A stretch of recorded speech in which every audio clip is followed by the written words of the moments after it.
안녕하십니까. 옵션 마스터가 진행하는 패스파인더 경매 강좌 강의 시작하겠습니다. 오늘 강의 주제는 저번 시간과 마찬가지로 주택임대차보호법 적용 사례를 가지고서 여러분들과 같이 공부를 해보도록 하겠습니다. 저번 시간에는 저번 시간에 제가 다뤘었던 거는 대항력과 우선 변제권이 모두 다 말소 기준 권리보다 앞서는 케이스를 갖다 저희가 이제 다뤄봤는데요. 오늘은 조금 케이스 전제 조건을 좀 변경을 시켜 가지고서 다른 사례를 갖다가 공부를 해 보도록 하겠습니다. 먼저 저번 시간에 제가 이제 말씀을 드렸듯이 일단 이 주거용 건물이 경매에 나왔을 때 일단 이 경매 입찰 참가자로서 접근하는 방법에 대해서 제가 한번 설명을 드렸었죠. 어, 오늘도 그것부터 시작을 해 보도록 하겠습니다. 자, 먼저 입찰에 참여하시려는 부동산이 일단 아파트입니다. 단독주택이 아닌 아파트고요. 그다음에 또 이제 아주 중요한 팩터죠. 경매 대상 부동산의 임대차 계약 내용을 이렇게 정리를 하는 겁니다. 그다음에 또 하나 경매 대상 부동산의 등기부 등본을 이렇게 정리를 하고요. 그다음에 또 하나 이제 경매 대상 부동산의 배당 요구 종기를 이렇게 확인을 합니다.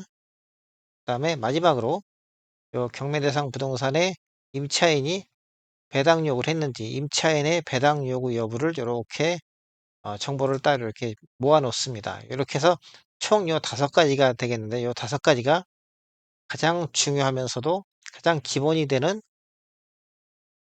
그런 어떤 이제 정보라고 하겠습니다.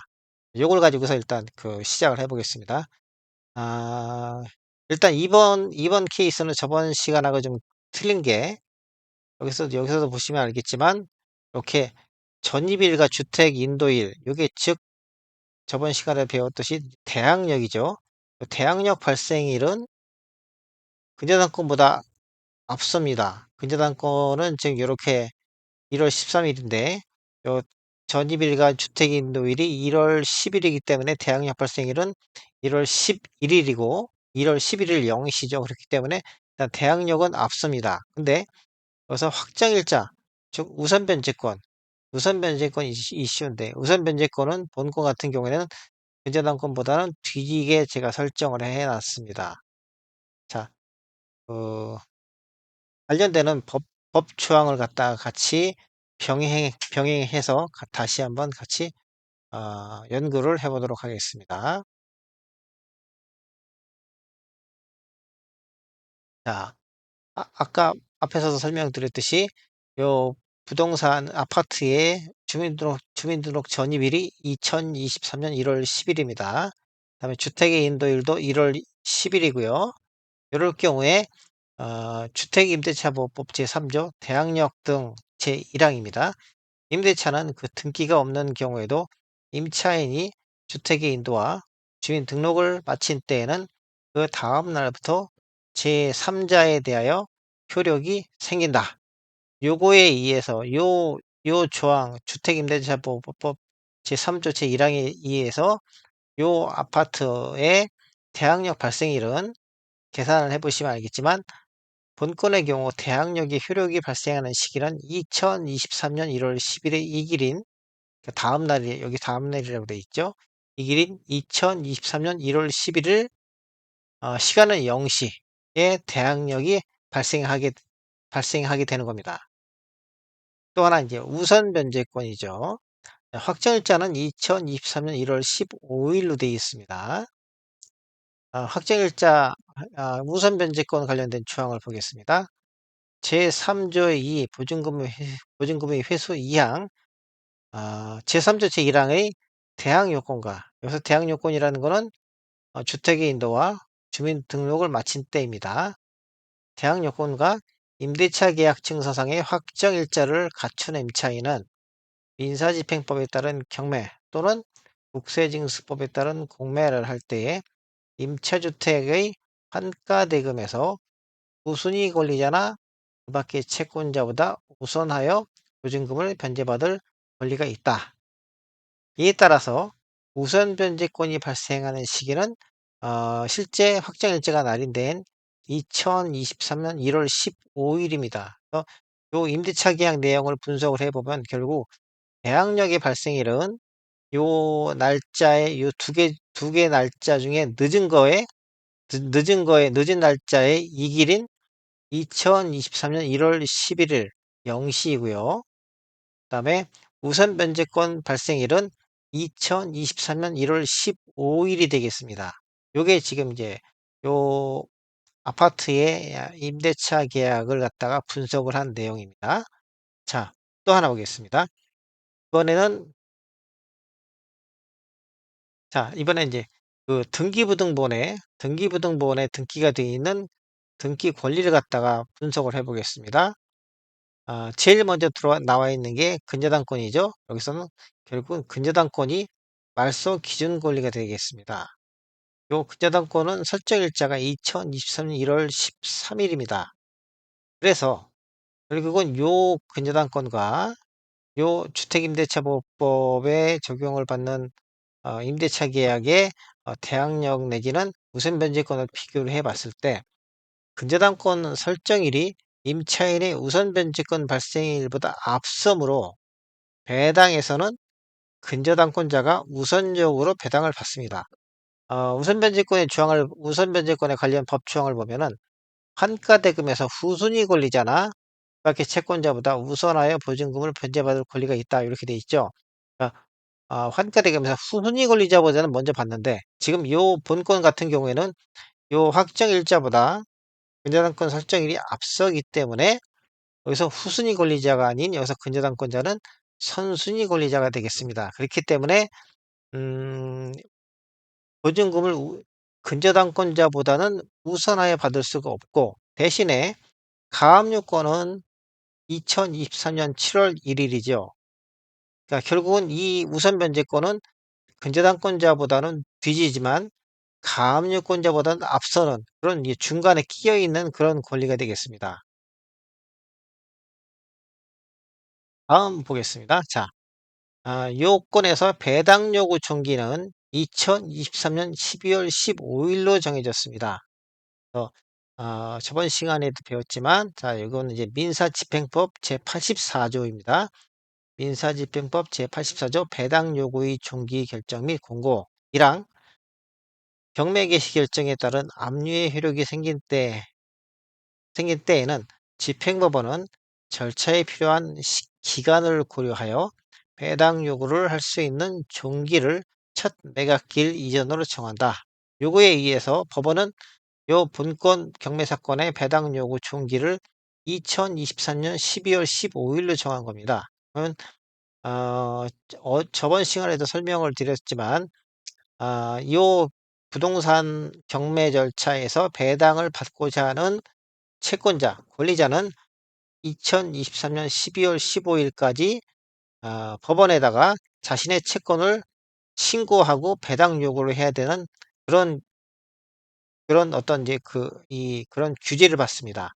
근데 어제도 저번 시간에 제가 설명을 드렸지만 이 규제에 모든 채권자들이 다 이 규정에 적용을 받는 건 아니고 이 의무를 이 의무에 해당되는 건 아니고 제가 저번 시간에 말씀드렸었죠. 이 경매기일 결정 등기가 2024년 9월 1일 날 되어 있는데 요 등기 이전에 부동산 등기부에 등기가 된 권리자 여기서는 근저당권자와 가압류 채권자가 있죠. 요 두 채권자는 굳이 배당 요구를 하지 않아도 이 두 채권자는 당연히 배당을 받을 수 있는 채권자에 해당이 됩니다. 그래서 이 두 채권자는 배당 요구를 해도 되고 안 해도 되는 그런 위치에 있습니다.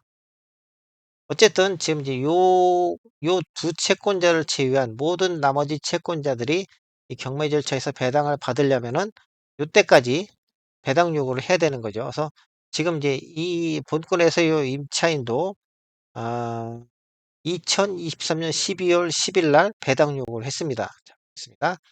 2023년 12월 10일 날 임차인이 배당 요구를 했죠. 근데 지금 이 임차인은 아까 처음에 설명드렸듯이 대항력은 근저당권자보다 앞서죠. 그렇기 때문에 저당권에 따른 저당권 이 경매 절차에서의 매수인에 대해서 대항력을 행사할 수가 있는데 우선 변제권은 근저당권보다 그 뒤에 우선 변제권이 발생을 했기 때문에 배당금 수령 순위인 우선 변제권은 근저당권자보다는 뒤지다고 제가 처음에 말씀을 드렸습니다. 그래서 요건 같은 경우에도 임차인은 아 배당 요구 종기 이내에 배당 요구를 하였으므로 배당 대상에는 해당이 됩니다. 그러니까 만약에 배당 요구를 안 했다면 아예 배당 대상에 잡히지도 않습니다. 근데 이 임차인은 배당 요구를 했기 때문에 배당 대상에는 해당이 되는데 본건의 경우에는 우선 변제권의 순위가 근저당권보다 뒤집니다. 그러니까 근저당권이 2023년 1월 13일 날 설정이 된 것에 반해서 우선 변제권을 임차인이 취득한 그 시기는 2023년 1월 15일입니다. 약 이틀 정도 더 뒤지죠. 그렇기 때문에 본건의 경우에는 우선 변제권의 순위가 근저당권보다 뒤짐으로 실제 수령할 수 있는 배당금은 본건 같은 경우에는 없습니다. 그러면은 결국은 임차인이 가지고 있는 두 개의 권리인 대항력과 우선 변제권 두 개 중에서 이 우선 변제권을 통해서 이 우선 변제권을 행사했을 때 받을 수 있는 돈이 하나도 없는 겁니다. 그러면은 임차인한테 남는 건 뭐가 있죠? 요 대항력은 남습니다. 그래서 그 요건 같은 경우에 왜냐하면은 요 대항력 발생일이 2023년 1월 11일 0시이기 때문입니다. 그거에 반해서 등기부에 등기된 권리 중에 최선순위 가장 빨리 등기가 된 권리인 근저당권은 2023년 1월 13일입니다. 한 이틀 정도 훨씬 더 앞서죠. 그렇기 때문에 어 어 비록 확정일자가 뒤져 가지고서 우선 변제권을 통한 배당은 받을 수가 없었지만 그럼에도 불구하고 이 대항력만큼은 그대로 존속하게 되는 겁니다. 그래서 본건 같은 경우에 감정평가 금액이 2억입니다. 그래서 1차 입찰 1차 매각기일에서 최저 매각가도 2억으로 정해졌겠죠. 근데 요게 어떻게 됐냐면은 2024년 5월 15일자 2차 매각기일에 제3자 앞에 매각이 됐습니다. 낙찰이 된 거죠. 낙찰가는 1억 8천입니다. 1억 8천에 낙찰된 1억 8천에 낙찰됐는데 그러면은 일단 요 1억 8천 낙찰 대금을 가지고서 법원에서는 채권자들한테 배당을 해 주겠죠. 배당을 해 주게 되면은 지금 이 이 부동산에서 권리를 가지는 사람들의 그러니까 배당 순위를 따져 봤을 때 근저당권이 제일 앞서죠. 아까도 말씀드렸듯이 1월 13일이죠. 그다음에 임차인의 우선 변제권은 1월 15일입니다. 이 두 번째고요. 그다음에가 이제 가압류 채권자가 2023년 7월 1일로 요 가압류 채권자가 세 번째 권리를 가지게 됩니다. 그러면 1억 8천을 제일 먼저는 제일 첫 번에 받아갈 수 있는 채권자는 근저당권자가 받아가겠죠. 근데 근저당권자가 여기서 채권액이 2억입니다. 그러면은 1억 8천을 가지고서 2억이라는 변제금을 다 줄 수도 없죠. 물론 여기에서 제가 이제 요 케이스를 갖다가 구성을 할 때 경매 신청 비용 같은 거는 제가 감안을 안 했습니다. 단순하게 채권액만 제가 지금 이제 감안을 했는데 그런 기준에서 살펴보면은 근저당권자의 채권액이 2억, 설정 채무액이 2억인데 근저당권자마저도 여기서 다 배당을 받을 수가 없죠. 1억 8천 밖에 낙찰가가 안 되니까요. 그래 가지고 임차인은 변제 금액이 제로입니다. 그래서 요거는 왜 그러냐면 우선 변제권의 발생일이 근저당권 설정일보다 늦기 때문에 그렇습니다. 우선 변제권은 1월 15일 날이고 근저당권 설정일은 1월 13일인 거죠. 그렇기 때문에 음 배당금은 근저당권자가 우선적으로 수령을 하게 됩니다. 그래서 임차인은 제로를 받고 그다음에 근저당권자가 1억 8천 전액을 다 수령하게 되겠습니다. 근데 지금 그는 본권 같은 경우에 그러면 임차인은 보증금 하나도 못 받고 쫓겨나야 되는 거냐? 그건 아닌 거죠. 여기서 또 하나 마지막으로 가지고 있던 권리가 지금 임차인의 대항력이죠. 요 대항력은 아직 눈이 시퍼렇게 살아 있습니다. 대항력 발생일이 1월 11일 0시이기 때문에 근저당권자보다도 앞서죠. 그래서 근저당권으로 근저당권자가 배당을 받았음에도 불구하고 요 부동산의 낙찰자인 매수자인 아 이 집주인한테 이 임차인은 나중에 보증금 1억 원을 갖다가 달라고 청구할 수가 있는 겁니다. 그래서 임차인의 우선 변제권이 근저당권보다 늦는 관계로 배당금을 경매 절차에서 배당금을 받을 수는 없었으나 대항력 발생일이 2023년 1월 11일 0시인 바 낙찰자가 보증금을 인수하게 됩니다. 즉 낙찰자에게 추후에 이 임대차 계약이 종료가 됐을 때 보증금을 청구를 할 수가 있습니다.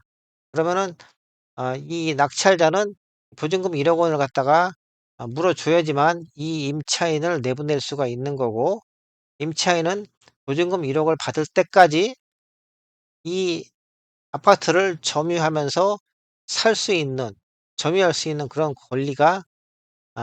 권리를 갖다 여전히 행사할 수 있는 그런 그런 케이스가 되겠습니다. 아 오늘 공부했었던 그 케이스는 어쨌든 처음에도 소대에서도 설명드렸듯이 대항력은 저당권보다 앞서고 그다음에 우선 변제권은 저당권보다 늦는 그런 케이스였었습니다. 이런 케이스도 경매 절차에서 종종 눈에 띕니다. 그래서 이제 그 뒤에도 이제 여러 가지 케이스가 있으니까 저랑 같이 천천히 하나하나씩 그 어 연구를 해 가시면서 저와 같이 같이 공부를 진행을 해 나가도록 하겠습니다. 자, 오늘 강의는 여기서 마치겠습니다. 다음 시간에 보다 또 더 흥미로운 강의 주제를 가지고서 여러분들을 찾아뵙겠습니다. 이상입니다.